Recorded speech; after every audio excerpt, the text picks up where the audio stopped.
Hello and welcome to the Robbies Podcast, your destination for in-depth discussion and analysis of the Champions League and, of course, the Premier League. I'm Robbie Mustoe, he's Robbie Earle, and here are today's topics. Manchester City go top of the table with a 3-1 win over Arsenal at the Emirates. What does that mean for the title race? Plus, Spurs fall to Italian champions AC Milan 1-0 in the Champions League round of 16. Borussia Dortmund go 1-0 up over Chelsea in Germany. Bayern take a 1-0 lead over PSG in their first leg. And talks between Southampton and Jesse Marsch have reportedly broke down. That's what we've got coming up in today's episode.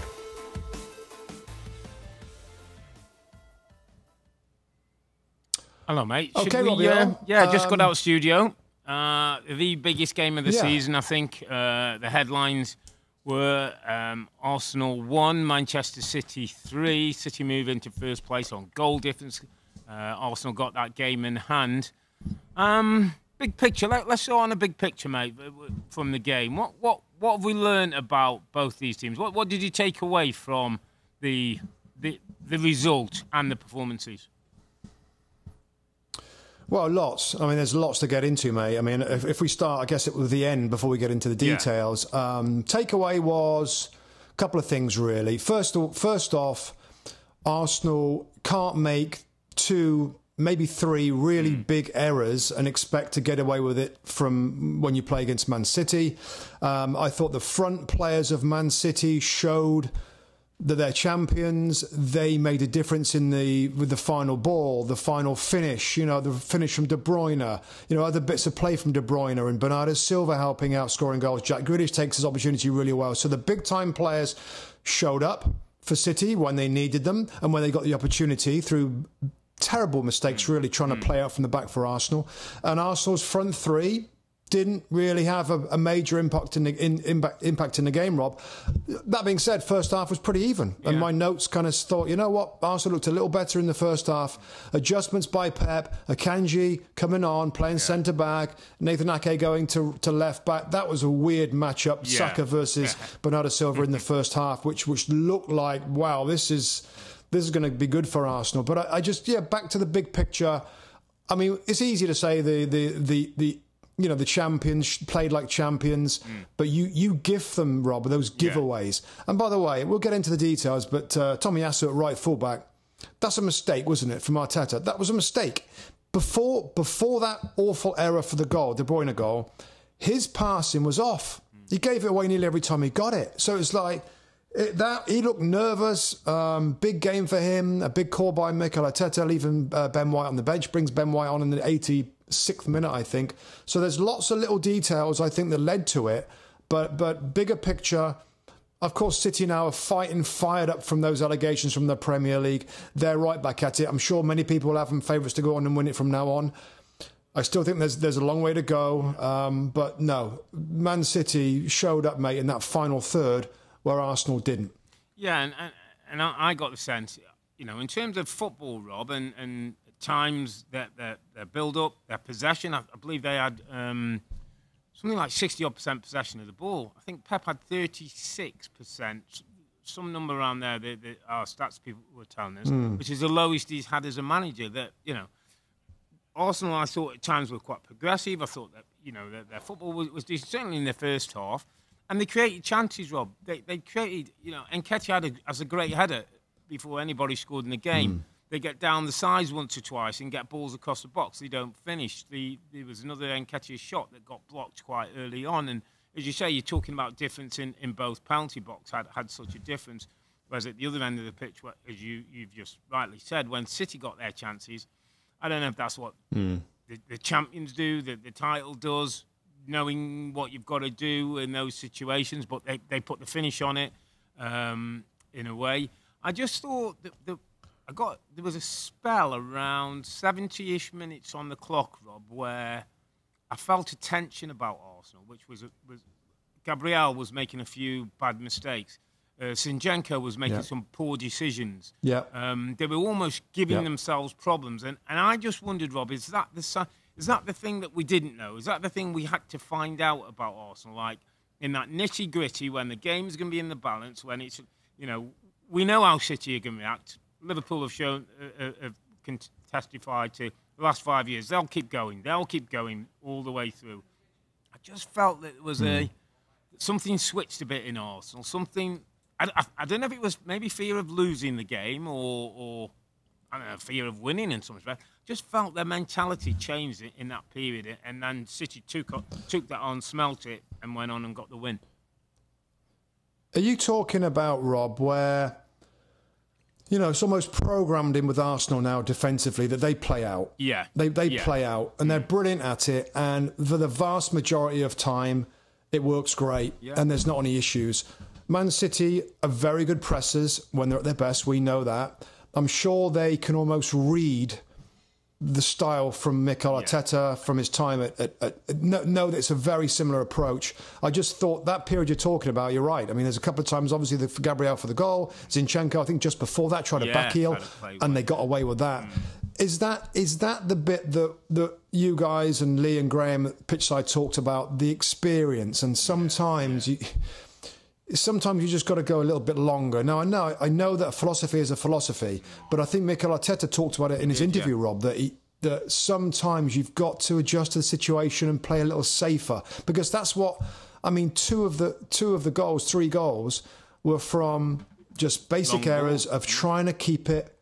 Yeah, just trying to keep it. I mean, if Tommy Aster's not sure, turn to the right side and try and hook it up the line or knock it out of play. Yeah. Same thing with Gabriel, like it just forcing the philosophy, which has been brilliant for them. So it's hard to criticise too much. That's what the manager wants in general. But a game like that, with what was at stake, God, they didn't have to give. I mean, you've got to give credit for City for pushing and for pressing and for pouncing on those errors that they did so efficiently. But that's the frustrating thing for Arsenal. I'm sure the manager and the players and the fans, that, God, they were close. They were right at it first half, but you give them a sniff, City, and as we saw, they'll finish you off.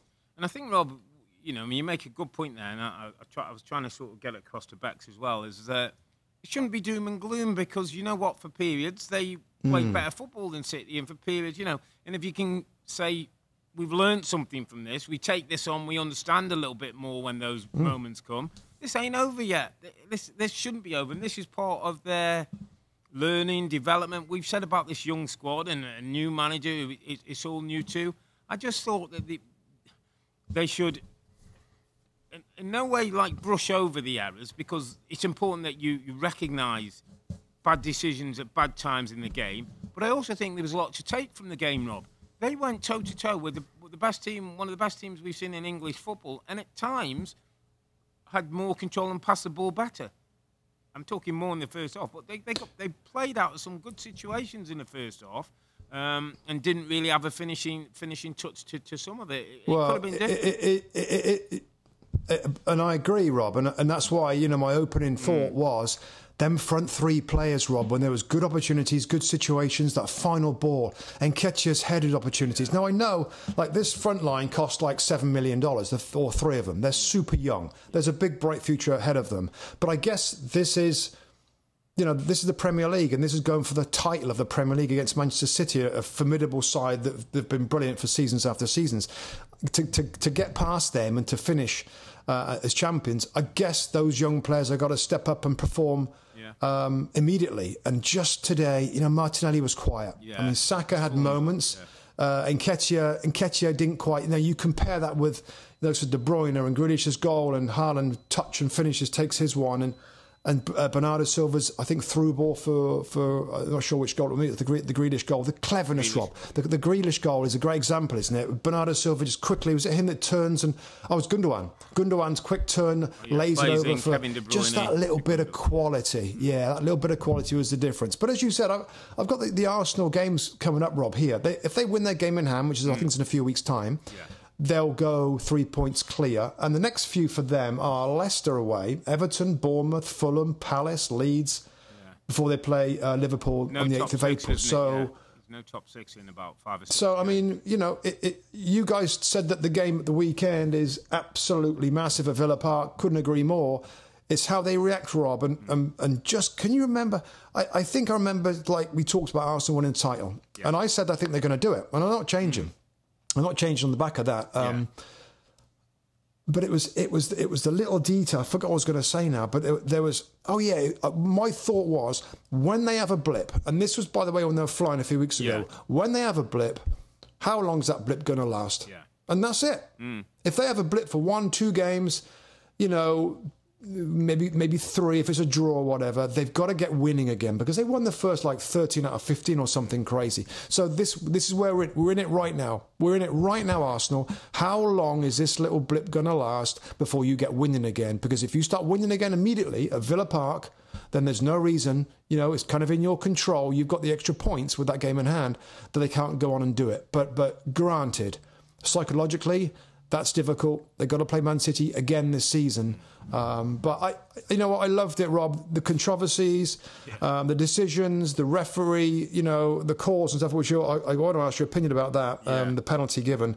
There was lots to admire in the game. I just enjoyed the game because of the tension around the Emirates Stadium, mate. Yeah. Really good. Yeah, it was one of those where I said to Bex, you get up in the morning, you got a little bit of butterflies and you're not playing, you're 1,000 miles away from it, but you know it's big, you know this is going to have a bearing on where the title went on. I don't think it's title defining. I think a couple of people were saying that. I think it's an indicator and it tells us that, you know, Arsenal have got work to do. But I also, Rob, from Arsenal's point of view, and again, in no way am I saying, but City still seem to me like there's a team that might drop the odd game here and there.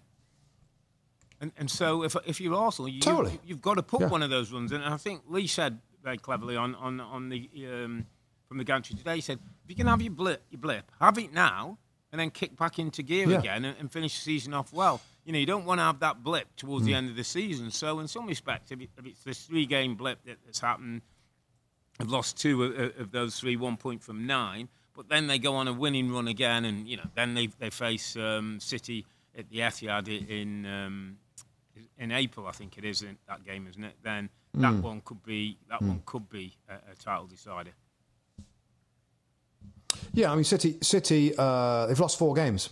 You know, they can't afford to lose many more. You know, with that game in hand that Arsenal have, if City lose the next 2 or 3 games, which they've shown that they've done before, then it's game on again. Just going back to some of the specifics, Rob, I thought it was interesting the penalty decision. Yeah.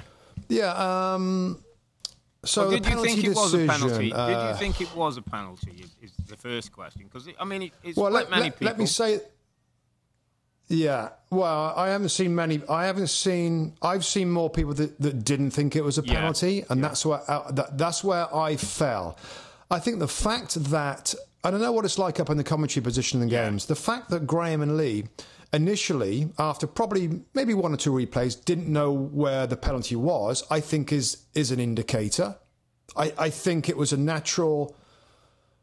I thought it was very soft. I think a goalkeeper that comes off his line in an attempt to save the ball and the shot, is unaffected. He gets his shot off and there's a coming together. You know, I thought it was very soft. I think you see players coming together, Rob, a lot. You know, and I know that the argument of if it's anywhere else on the field, it's a foul. I just think with inside the penalty box, we know that that's not the case. Things change all the time. There's never, you don't get a lot of dinky little fouls you see as penalty on the general field of play. So I thought it was a little clumsy. I think nobody is batting an eyelid if nothing's given there. Everybody continues to play the game. When he points to the spot, I mean, like literally, where? What was that? Someone on the line? Somebody handball it? So I thought it was very soft. And I think most referees, and I know subjective, I think most referees would not have given that, given what we've seen in previous games and in similar-ish situations. So I was surprised it was given, but I totally understand you, Tim. I think Lee Dixon thought strongly it was after being not sure what it was for before that, and Graham I don't think thought it was a penalty as well. So I get a split, and of course I'll get both sides of it, Rob. But for me, I thought it was very, very soft. What was your take? Listen, I heard and was with Tim, and it was interesting with Tim because initially, as it happened, he went no, and then the more he saw it, he went, yeah, I can see why it's given. It's a soft one, but I can see why it's given. I'll give you my take on it, mate. And again, everybody can have a take, and it's debatable. And listen, if it hadn't been given, and it did go to VAR, by the way, and VAR said it wasn't clear. No chance. So That was, it was always going to be the case. But I think if he hadn't given it, he might have said it wasn't a clear and obvious error. So, it was all on the referee's decision. My take was that Eddie Nketiah gets there in the box and gets his shot away. Now, I think for the and I'm talking about the amount of contact that Edison has, I think is too strong for... Sometimes you bump in, or the amount of contact tells me he's made a poor decision flying out of his goal if the striker's going to get there first. The second point that becomes an important one for me, and I always try and put myself in that situation, Rob, is maybe if I get there, toe the ball, it goes out of play, and I hit him, I kind of go, well, it's gone out of play. But if I toe the ball to goal and he's there, and I can maybe get a block or get another shot, something off as the guy's trying to clear the ball off the line. I think it was Ake, one of the defenders, actually is kicking the ball off the line, and that's when I get hit. Then that's obstructing. That's stopping me. That's a foul. That's foul play, because I could maybe get a second bite of that as I'm going through. So the speed at which he came, the poor decision, and the inability for me to continue to try and make the most of a chance, because the ball didn't go out of play, the ball stayed in play. For me, I felt it was a penalty kick. I get it's a bit soft. I understand why people don't see it, but I can only talk from putting myself in that position. If I was Eddie Nketiah, I would have absolutely screamed for a penalty. Just last point on me, Rob, with it, and I get that, and I of course I respect your opinion and stuff on that. Don't you think we see a lot more of, think of a scenario where a player's about to shoot, a defender comes in to try and block it, the shot goes off, and there's contact after the shot, maybe goes over the bar. But it's like that wouldn't be given as a penalty. Like, shot comes in, you can't block it, he gets a shot away, you follow into him a little bit. I just think that's part and parcel of challenging for the football. There are natural comings together. But anyway, listen, it didn't affect the game. It didn't matter. It's just an interesting one. I think any time that if I hear you or Lee Dixon or Graham, and we have different opinions, then it's worth having a chat, because it just shows how difficult the job is, the referees. Absolutely. Yeah. Just a bit more. Where does that leave Arsenal, Rob, for the just bigger picture for Arsenal with the title race? What do you think? How does it affect them going forward now? Well, Saturday becomes Tuesday, we've talked about. I think getting the next win is the most important thing now for Mikel Arteta. I think there will be a little bit of having to lift a few spirits. I think the players knew what this was and what the result means. But a win against Villa, and your game in hand, you can keep the belief. He said before the game he was looking for the belief and bravery of his team. He said after the game he's got more belief. I think with how they played and how they handled certain parts of the game, we shouldn't take. They made errors in defensive areas and didn't take chances at the top end of the pitch. So you put that combination together, you're probably not going to win, certainly against Man City, but. They're still in it, Rob. They're absolutely still in the race where we are now. Listen, if in a month or 6 weeks' time, this runs killing a few draws, a couple of losses and that, we might say, you know what, it was too much for them, that wobbles hurt them. But right now, they're still in the race. Rob, just last comment before we move on to the next game. Like City, and amazing, like, in this club, can't it make idiots of everybody? I mean, how long ago is it where we're all saying something wrong at City, something's not right, not playing to the strengths of Earle and Haaland, and he's not doing this and then not doing that, and why is he doing this, and why is he playing this 3-2-5, and all these different systems. I mean, of course we want to break down every blooming minute that they play in every game, but City are champions and they find ways, and like you said on the broadcast, Rob, this is the time where they usually get it together. But isn't it just an example of, gosh, when City lose or have a couple of bad results, and I'm guilty, I admit it, like you start to think, well, hang on a minute, can they go again? Have they got it in there? I just wonder, Rob, and the last question for you, the allegations against Manchester City with the Premier League now, of course, charging them with all these 100 breaking of the laws and stuff, is that added a little dimension, a little bit of fire in their belly between now and the end of the season? Absolutely. Do you remember after the Spurs game, they were 2-0 down against Spurs, 1-4-2. He came out and he blasted the players, he blasted the fans, he blasted the expectancy, and almost like he just wanted to get everything going a little bit, didn't he? I think the allegations have done that for him, Rob. And the other thing, just before we finish, I want to say is that, and listen, we'll be talking about Pep long after he's gone and what he's done for English football and all that, and whether he's played the 3-2-5 today and his systems and all those things that we as people who love the tactics of the game can't wait. But there was a period, Rob, when Sir Alex Ferguson had his Manchester United teams and they started to win the titles and they won 2, 3, 4, 5.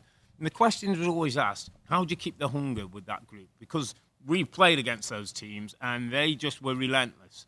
And this Manchester City team are relentless in a different way, probably with more football and more skill.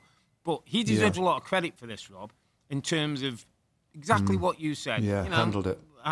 He plays with no striker, a false 9. Can't win a title like that. He does it. Inverted fullbacks, a goalkeeper coming out. Then now he gets Haaland in. And they continue. The hunger and the drive and the will and the desire are things that are easy to say. But sometimes, Rob, you get soft. You get soft when you've won things. You get soft when you got money. You get soft when you get a big contract. There's none of that around the football club. And I think that stoking up was one of those occasions after that Spurs game where he just felt, listen, I've got all my players, they've got all the medals, maybe the Champions League is a big one for them to come, but they've got lots of money now. How do I drive these players on again? And he finds different ways of doing it. No, well said, mate. Well said. City roll on. What a great result. That's a massive result for them. Blimmin' heck. Just top quality. Okay, let's move it on. Okay, what's next up? Champions League, of course, has returned. Knockout stages of that. Brilliant competition. Again, all these games going on at the same time. I got double screens Wednesday and Tuesday. Okay, AC Milan versus Tottenham, Rob. Yeah. So, Spurs so away that was, in Milan, That was yesterday at San Siro. 1-0 to Tottenham. Brahim Diaz, the former City player, I think he went to Real Madrid. He's at AC Milan on loan, scores the goal, kind of a double, kind of dives in to head it over the line. So I had a good look at this, Rob, and I guess this Milan, I know Milan are champions from last year in Serie A, but it's not a very good Milan team. It's just not. There's been a little bit of infighting this season. They're having a bit of a struggle. I expected Tottenham to go there and do better, get a better result. Now, of course, for Tottenham's point of view, Højbjerg was suspended, Rob in midfield. Bentancur's out with an ACL injury, which is a nightmare for him and for the team. Start to really show his quality in the middle of the park. Hugo Lloris is out with injury as well. But it was another, for me, Rob, disappointing Tottenham performance. I mean, they had a decent start to the game. The football was pretty good. Milan scored with the first attack of the game, and then of course Milan from that point are going to sit behind the ball. And it goes back to when I look at this Spurs team, and we've talked about it, of course, a ton now under Antonio Conte, that defensively not strong enough. But the players behind the front three, it is another example of not enough quality, creativity to engage the front three, to ask the right questions, to deliver the balls the way that they want. And 1-0, of course, Conte was disappointed. Says, of course, the second leg back in North London, you'd still fancy them to turn it around because Milan are not very good. They got a couple of very good players. Rafael Leao plays on the left-hand side. Is having a good season for them. Giroud, of course, up front, is doing his thing. But other than that, then there's nothing special about them. Good left side of the side. Hernandez as well plays on that left side as a wing back. Links up with Leao. So it's good. That's why it's enjoyable to watch these teams that we don't see all the time because there's some good players there. But I just think Tottenham were disappointing, Rob, and they might find a way in the second leg, but it's still not very good. I mean, I thought it was. I mean, Milan had a couple of good opportunities, a couple of headed chances that didn't hit the target to make it 2. Centre back to make it 2, and then you're under pressure. You're right. I actually thought I was sort of glimpsing. I wasn't watching the game fully, but I saw good chunks of the game. I thought Skip and Saul midfield, 2 young players who were in there. I thought they did a decent job. Did well. Saul looks like he could be a player, Rob, if he can get some minutes under him. Got a bit of athleticism, can play the ball, doesn't mind accepting it, good athlete.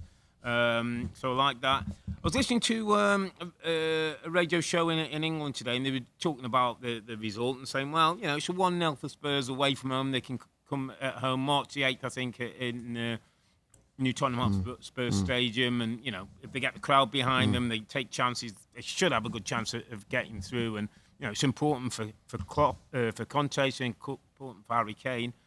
But the questions were being asked, Rob, and it was interesting. Like, somebody mentioned Heung-min Son and said, where are we with Heung-min Son now? Like, we all love him. He scored a brilliant amount of goals season on season, 23 last season. Yep. But at this stage, is he warranting a spot in the team? Or are we at the point where Richarlison or Danjuma or somebody other boy might it mean, or even going with an extra midfield player and playing two up top? I mean, and I thought, do you know what? As I was thinking, I thought, if I'm a Spurs fan, it's a real question right now. Is his form good enough? Are we keeping him in because of what we know he can do or what he is doing? Because right now, what he's doing, Rob, and again, he might say he's deeper on the pitch and the way they defend doesn't help him. But we're not seeing the best of Heung-min Son, and that's a problem because he can be a game winner. Absolutely, Rob. It's obviously it's the question to ask right now. I've got it in my notes. It was the next thing I was going to bring up, and for me, the answer is we need to see more of Richarlison. Richarlison came into the game. Yeah. I think Richarlison should be playing on the left-hand side instead of Heung-min Son at the moment. Love Heung-min Son, what he's done. He's having a difficult season for whatever reason. Yeah. And that's why you buy extra excellent players. And that's why you buy Richarlison. You bring him to the football club is to give that option, to keep the front players honest. And right now, Richarlison, in my opinion, should be playing instead of Heung-min Son. Again, and I'm sure there's any little fitness details that we don't know about, but assuming that everybody's fit, Richarlison should play. He's the sort of player, Rob, that can make things happen, Richarlison. Now, I know he can get under the skin of certain people and he can be emotional, but he's the sort of person, we saw it for Everton. Talk about step up in difficult circumstances and produced goals and wins and performances. And when Spurs aren't going full, firing on all cylinders in terms of the attacking play, he is somebody that can change it and change the feeling and change the dynamic. I think he should be starting right from the next game. It'll keep Heung-min Son hungry, keep him honest, make him realise that he's not an automatic starter. Kulusevski didn't have a brilliant game as well, but I think we've seen he's a little different to Kane, Son and Richarlison. They're almost like a separate little section. Kulusevski's kind of different for me, so I would always have Kulusevski in the side because I really like him from the right hand side. But Richarlison, in my opinion, should be playing right now. Heung-min Son needs a little bit of time on the bench. Yeah, I think that was the view of some of the Spurs fans who were phoning in. I just wanted to get your thoughts on that. But yeah, certainly Spurs got a bit of work to do, but I do have a chance in the second leg, and they score early, then the place comes alive, and they've got a chance of making it to the Champions League quarter-finals. Let's take it to a team that is a bit of spotlight on, Rob, and Borussia Dortmund, Chelsea. Dortmund 1-0 up on this one. I know you saw more of the game, obviously I was in studio. Just want to get your thought, Rob, just before you tell us a little bit about the game. I don't know if you saw yesterday, so Graham Potter was asked before in his press conference at times, does he have to be a bit nastier as a Big Six manager? And he went at some length to talk about his career and where he'd started in the 9th level of English football in the northern whatever league he started, and he's got his way through, via Ostergaard away and Brighton and Swansea, and he's now in the knockout stage of Champions League. But he also sort of, for me, showed another side of where he said, you obviously don't know what you're talking about. Yeah, and I kind of liked it, Rob. I liked it. Like, don't disrespect this guy just because he doesn't come on, doing the Mourinho antics or the, certain way of thing. He's Graham Potter and he does it in a different way, and we have to respect that he's doing it in a different way. And I liked it. I liked that he came out and almost batted the guy back with an answer that the question deserved. Yeah, I saw it as well, Rob. I saw it and couldn't agree more with him. Everybody's different. And we can all show you champions and legendary managers from the whole scale, from craziness on the sideline to Mr. Cool, calm, and sit on the bench and not really get involved on the sideline. There's a bit of a thing right now, Rob, in the league, isn't it, where fans maybe enjoy seeing their manager jumping around the side. Mikel Arteta plays up to it, in my opinion. I don't think it's natural for him to do that. Yeah, Conte does it. There's a lot of different managers right now, and in previous seasons recently, it's kind of the thing to do. And I have absolutely no problem with Graham Potter doing it the way he's done it. He's been successful at all his other clubs doing it the way. Why should he act out and do something different on the sideline? So I'd be like him. I'd get angry at that. Like, just talk about the scrutiny. And this is what comes with managing a club the size of Chelsea, that when things aren't great, any little detail that people can find to ask questions and pick holes, they will do it. And maybe that's what comes with the territory. But I liked his answer. I liked his he got a bit, peed off with it and had a bit of a snap. Have a little bit of a snap. Don't mind a bit of a snap. I'm with you, Rob. Have a bit of a snap up. It's okay. But in terms of his antics on the sideline, no problem with it. No problem with it. You however you want to do it, just be yourself, be natural, and and his team. There's flashes, Rob. There's flashes of this Chelsea team coming together. How did he go with the back four or back three? Did he go back four today? He went back four, an important, really. Ben Chilwell came into the game. He started the game at left back. Rob Reece James looked $1 million at right back, as he often does. I feel he's getting fitter and stronger, more powerful. Loftus-Cheek and Enzo Fernandez in the middle. Rob, it's a 4-2-3-1. Hakim Ziyech on the right hand side, and Mudryk still to convince a little bit, and that's okay. He's going to need a little bit of time. Kai Havertz up front, and the star of the show, João Felix. Player, Rob. Player. Talented, creative. Should have scored. Maybe, he's got to improve on that because his quality, and he is an absolute pest for defenders. And I like him in the number 10 position. I think he hit the bar in the game, Rob. He had a side-foot opportunity, put over the top. Yeah. I mean, Chelsea weren't great, and going to Dortmund in that stadium, in the Champions League knockout stage, is not an easy assignment.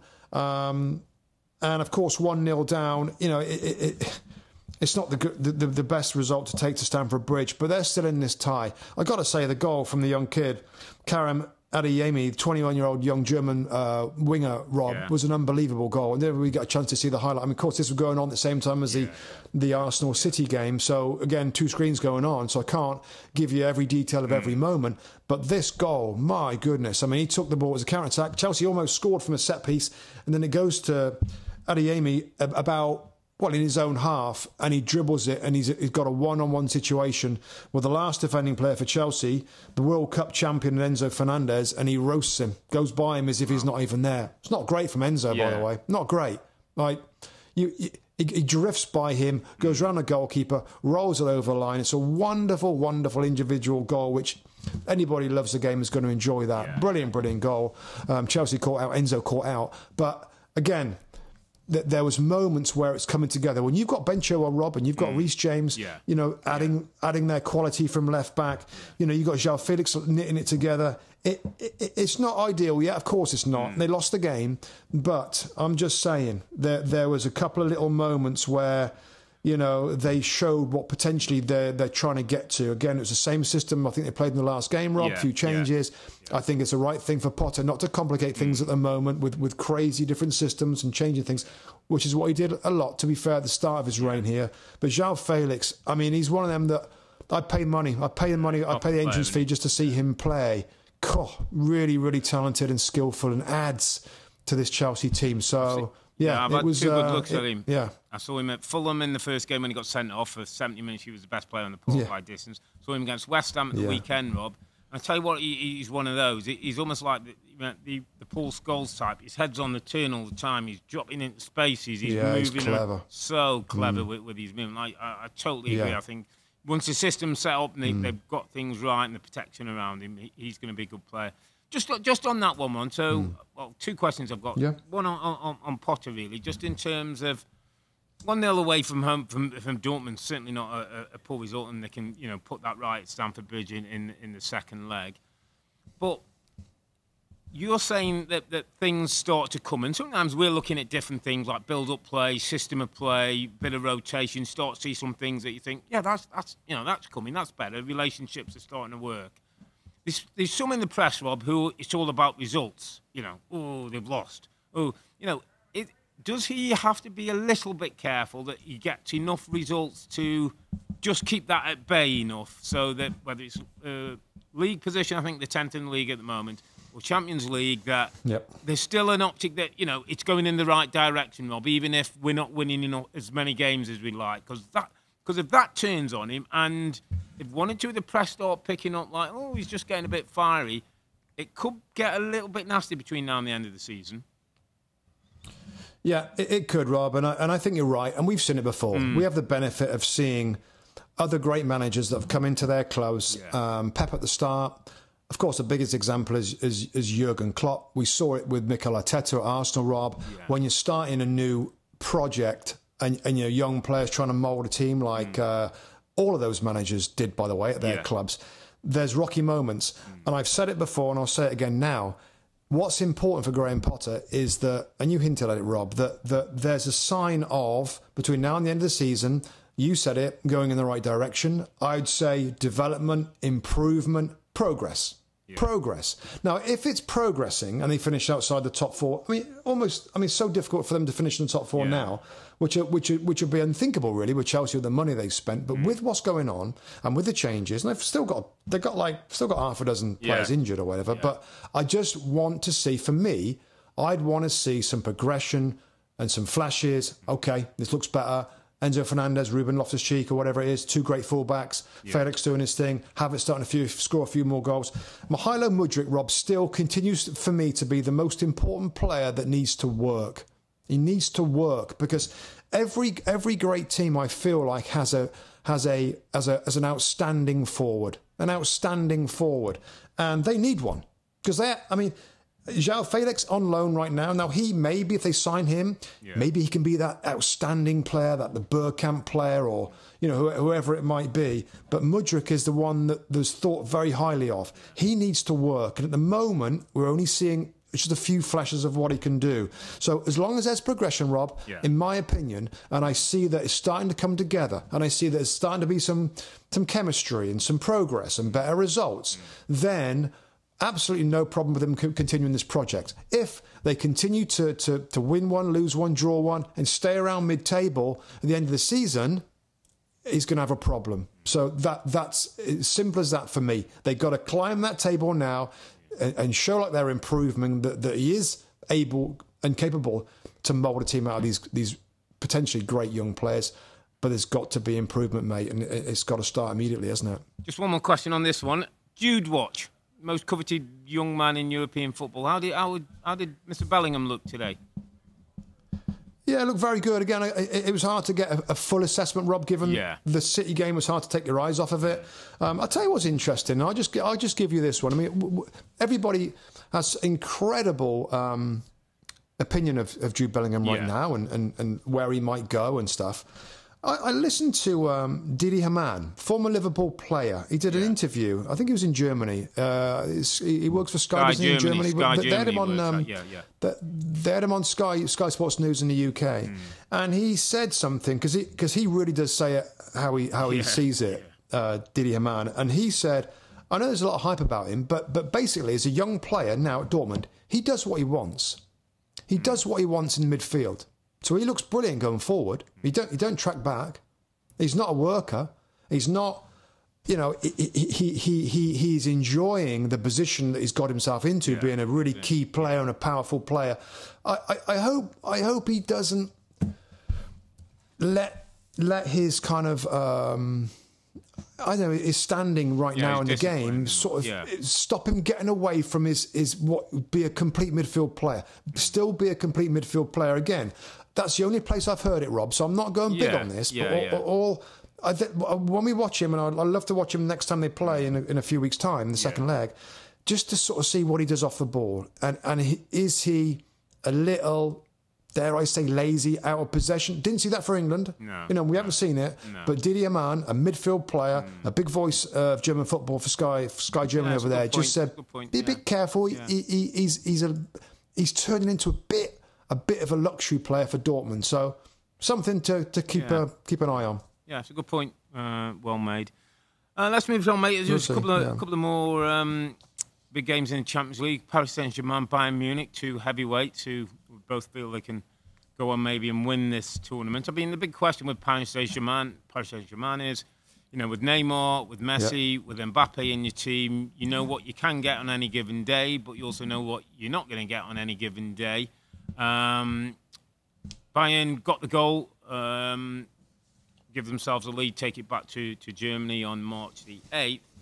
From PSG's point of view, when Mbappe came on, second half he had a bit of an injury, had a couple of goals disallowed offside, and were clearly not goals, but obviously the threat with him was obvious. Messi had a couple of looks, he'd come back from injury. Neymar was a little bit quieter during the game. Bayern 1-0 up. Apparently, I read somewhere like unbeaten at home for the last 12 months or something. You'd have to fancy them again to get it done away from home, Rob. Enough structure and discipline in the side and threat going forward. PSG, relying on an Mbappe or Messi magic moment? Yeah, they are. I was actually quite shocked first half, Rob, how poor PSG were. I mean, Bayern Munich for the away team absolutely dominated. Dominated possession, dominated territory. I mean, Mbappe's been coming back from a thigh injury, I think it is, a muscle injury, so he's on the bench. The two up front was Neymar and Messi with like a little diamond behind them. But they were so passive, so defensive, forced back so much by Bayern's pretty simple system formation that they play. They got plenty of talent. Choupo-Moting continues to look a threat up front. Rob, former Premier League player, of course, that didn't really shine in the Premier League. You go from Stoke City to Bayern. I mean, we've all got a chance. He looks a threat. Yeah, absolutely. He looked a threat. The goal was a really nice goal. One wing back to the other wing back. Kingsley Coman scoring the goal in the 50th. Yeah, Alphonso Davies to Coman on the right hand side, comes in, finishes it nicely. 53rd minute. And then, of course, things changed. Kylian Mbappe, Rob, came into the game. He comes off the bench just before the hour mark. I think he scores, but it's offside. They're a different team with him. I mean, like the running in behind, the pace that he offers, the threat phenomenal. They were a different team. It looks, Rob, like when he knocks the ball and he runs, it looks like somebody's speeding the tape up a little bit. I mean, his explosive pace absolutely. is his feet, his legs. Yeah. So that's the only chance I give him. That's the only chance I give him in the second leg, because other than that, I just can't see it. You can't see it. Yeah. Bayern Munich are good.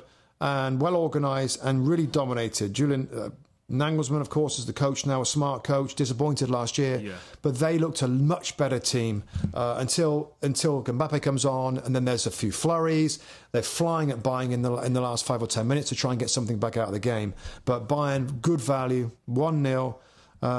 And again, is this another season where PSG, for all the money they've spent and the talent they've got, can't find a way to bring it all together. But we'll see. Mbappe's a special player, and maybe he can do special things at Bayern Munich in a few weeks' time. But Bayern, for me, big favourites to go through. Yeah, good shout. And there was one more game, Club Brugge 0, Benfica 2, which obviously gives Benfica a great chance of getting through. Club Brugge is where, I know, a former teammate of yours, and we saw him in England, Scotty Parker's gone to Club Brugge, hasn't he? He talked that night when we saw him, I think, at the Emirates, didn't we? He talked about getting back into management soon. We weren't sure that was happening a week or two later. I don't believe things have gone that great for him, and obviously a 2-0 defeat to Benfica, not what you want in the first leg at home.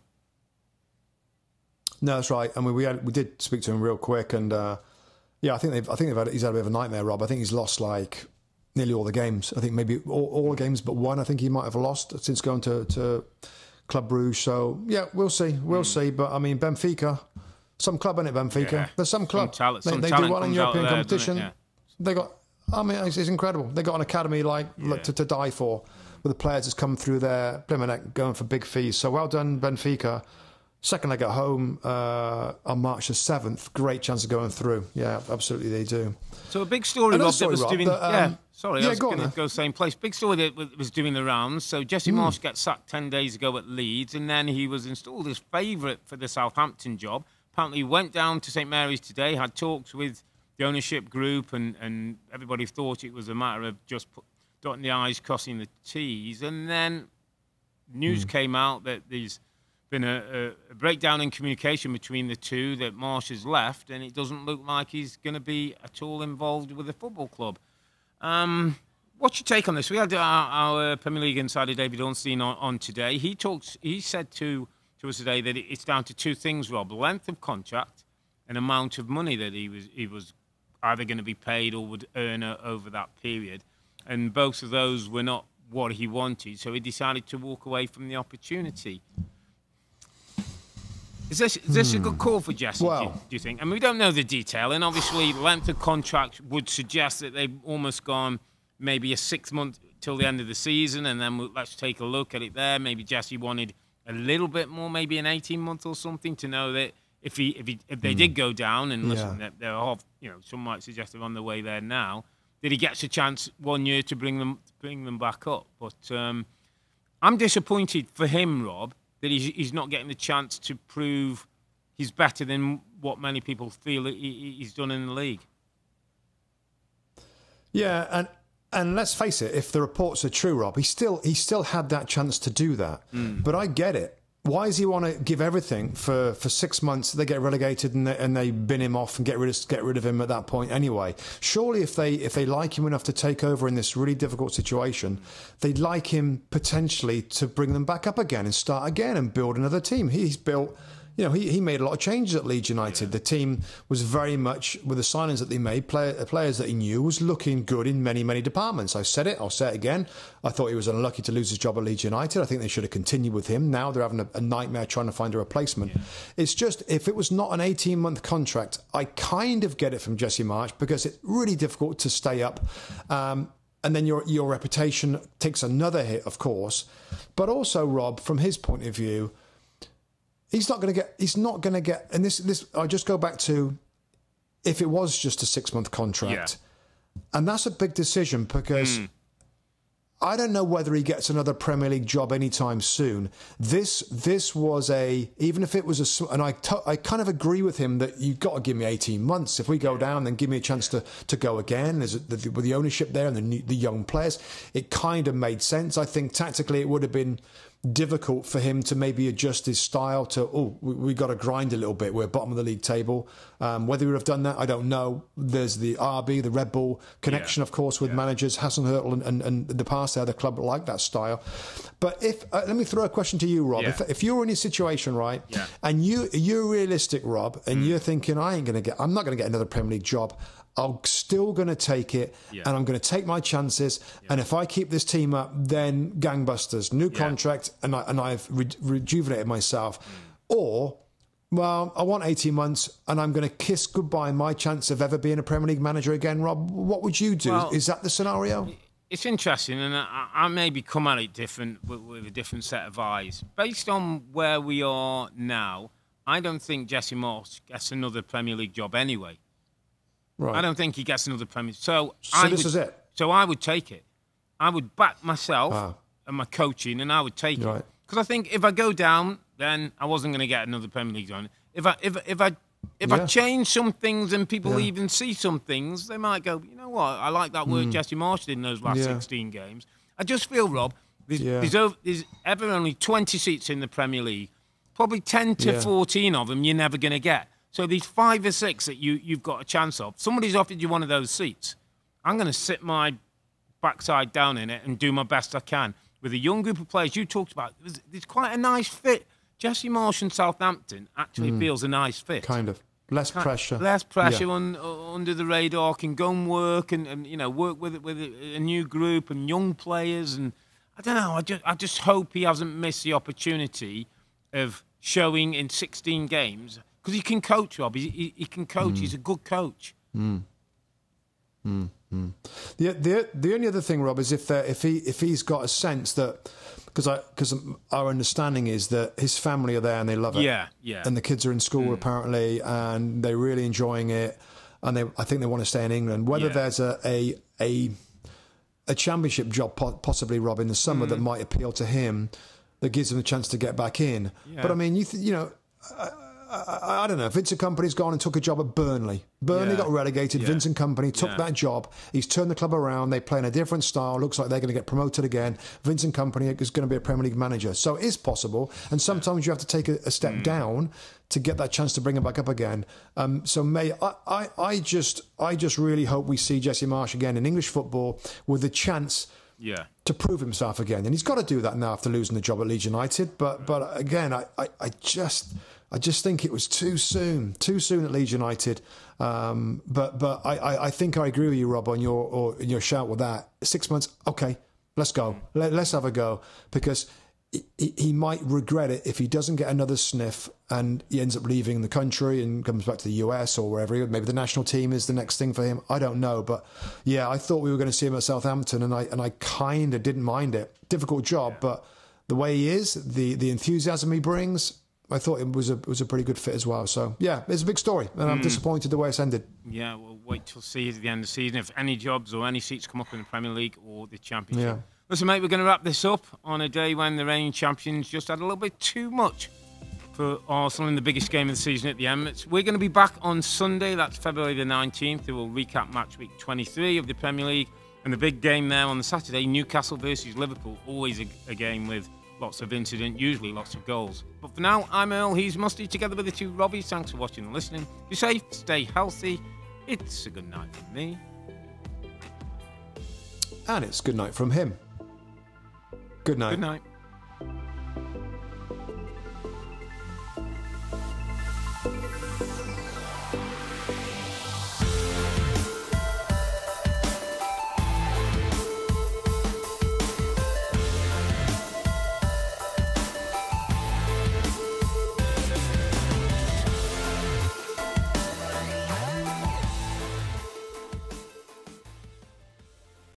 Hi there, I'm Rebecca Lowe, studio host for NBC's coverage of the Premier League. Don't forget to hit subscribe to watch more videos all season long. For even more Premier League content, from original series to live matches, head over to Peacock and be sure to tune in for Premier League mornings every weekend on USA Network and on Peacock. We will see you over there.